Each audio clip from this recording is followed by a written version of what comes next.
that was Love Akron going from being a noun to a verb, of saying, how do we create spaces and almost be a clearinghouse for churches, parachurches, but nonprofits.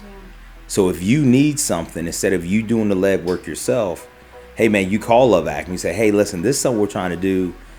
I would love to convene, man, just to meet, to say, what are you guys' thoughts about this? And are we thinking too far to the left or to the right?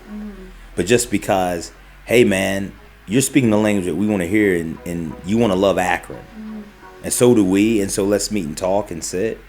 And so that's what's kind of brought us to having these meetings and bringing these people to the table, because they had a desire to bring people in that looked like the demographic they were serving.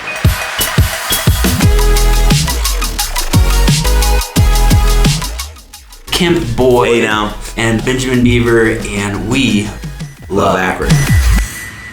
I got a call on Friday morning, and there's this voice on the phone, this like, who's this little white woman talking to me? But she was like, hey, I love what you had to say yesterday. And so it breathed life into me. Hi guys, this is Benjamin Beaver with Coach Kemp, of course. And can you introduce yourself? Yeah, I'm Stephanie Johnson, and I'm the Director of Church Relations at Rahab Ministries.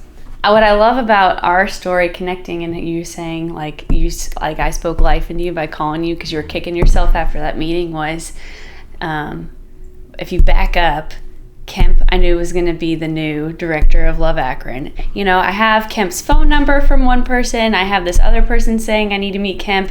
And then here he is at the Grace Church Partner Breakfast, and he is speaking everything that I'd been approached about by Jenna. So Jenna is over our minor mentoring program, and she comes up to me and says, hey, we have a 50-50 demographic here of the minors that we're serving through the court.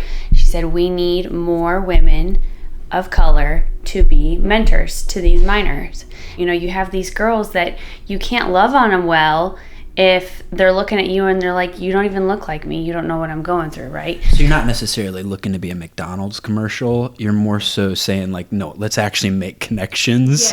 Yes. Because it's literally like two different, is different worlds the right way to say it, Kemp? You tell me, man. Cultures, demographics for sure. Yeah. I think the one commonality probably with those young ladies is that they all have the commonality of being trafficked. Right? And so that's the thing that kind of binds them. But even once you start to peel back the layer, they're all individuals that come from different types of backgrounds. Right. And so, because I was carrying like, man, because the last thing I want to do is be the black guy who always brings up black issues, right? I don't want to be that dude, even though, I want to talk about it from a standpoint of saying, hey, how do we really reconcile it? Now, I ain't talking about racial reconciliation, but just reconciliation. Like, how do we reconcile some of these things? And so we ended up talking that day, and she was like, hey, I would love to come in and talk to you. And we met that Monday. And from that point on, man, this is my sister. We've had a relationship. So you guys meet. So what happened after that? So I've been brought this need, and I mean, joining Rahab and doing church relations, I'm like, Lord, there's so many churches that need to know, but like, help prioritize my steps. So Jenna coming to me and saying, hey, can we get some women of color here? That was kind of where my focus shifts. So Jenna is over our minor mentoring program.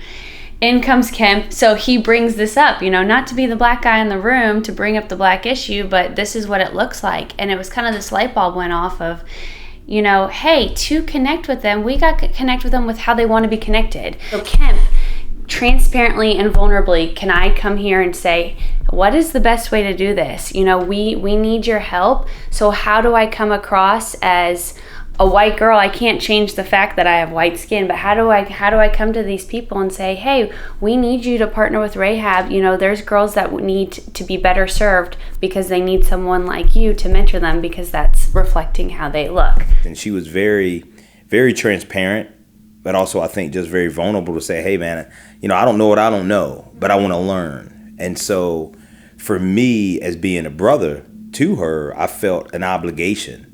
Because I think that's what this is about, right? I think there's no way that, how can we sharpen one another if we're not having those conversations, right?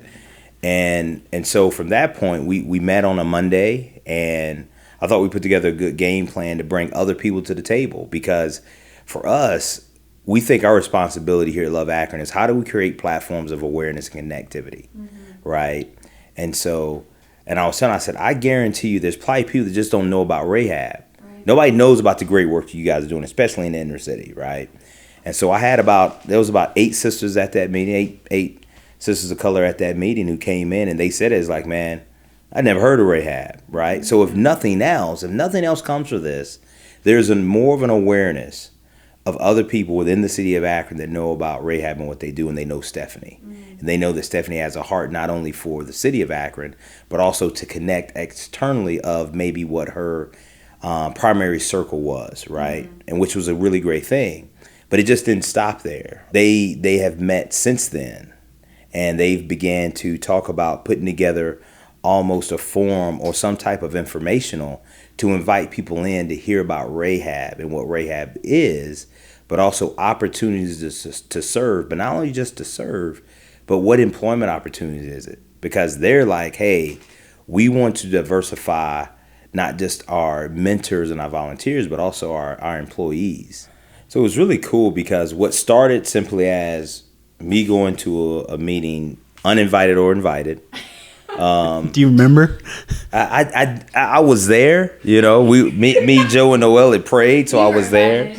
And so it led from that to her reaching out, making a phone call, to us meeting, to now simply being a thing with saying, hey, we want to diversify more from a standpoint of, we want to create more awareness. To now you're talking about, man, we need, it's causing them to look at, well, man, where else do we need to diversify it? Right. Man, our board doesn't look like it.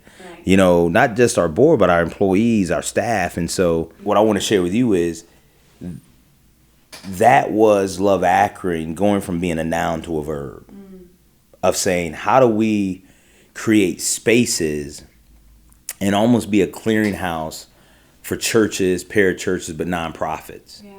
So if you need something, instead of you doing the legwork yourself, hey, man, you call Love Akron. You say, hey, listen, this is something we're trying to do. I would love to convene, man, just to meet, to say, what are you guys' thoughts about this? And are we thinking too far to the left or to the right? If you want to learn more about Rahab, go to rahab-ministries.org. You can contact Rahab at 330-819-3326. Thanks for joining us, and we hope that together we can love Akron.